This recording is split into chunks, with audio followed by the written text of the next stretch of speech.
Hello, welcome back to my channel. আমি আরমান আবির চলে আসছি আজকে বাংলার ভার বইয়ার প্রধান ইসাকার বিস্তারিত আপনাদেরকে জানাবো। যদি আমার ভিডিওটি আপনাদের ভালো লাগে তাহলে শেয়ার করবেন। তিনি 1529 সালে ব্রাহ্মণবাড়িয়া জেলার সরাইল উপজেলায় জন্মগ্রহণ করেন। তিনি ছিলেন সরাইলের শাসক, বাটি অঞ্চলের বাংলার ভার বইয়ার প্রধান। তার পিতার নাম ছিলেন কালিদাস গজদানি সিংহ, নামান্তরে সুলাইমান কা। তার জঙ্গলবাড়ি অবস্থানকাল 1581 খ্রিস্টাব্দ হতে 1599 খ্রিস্টাব্দ পর্যন্ত। তবে 1599 খ্রিস্টাব্দে তিনি গাজীপুর জেলায় কালিদাস উপজেলায় মৃত্যুবরণ করেন।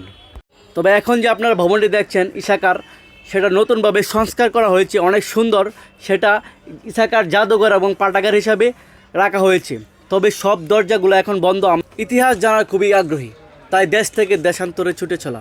তো আজকে চলে আসছি জঙ্গলবাড়ির বাংলার ভার বইয়ার প্রধান ইসাকার বাসভবনটি পর্যবেক্ষণ করার জন্য। আমরা 3 বন্ধু একসাথে চলে আসছি। প্রতিদিন এখানে বহু মানুষের ভিড়, দেশের বিভিন্ন প্রান্ত থেকে এখানে লোক আসে বাংলার ভার বইয়ার প্রধান ইসাকার ইতিহাস এবং তার বাসভবন দেখার জন্য। প্রতিটি ইটেই যেন সেই জমিদারদের স্মৃতি জড়িয়ে আছে। আপনার যে মসজিদটি এখন দেখছেন সেটাও ধ্বংসস্তূপে চলে গিয়েছিল, সেটাও এমন ছিল না, সেটা পুরাতন সেই ইসাকার আমলের মসজিদ ছিল। তবে এটাও নতুনভাবে সংস্কার করা হয়েছে।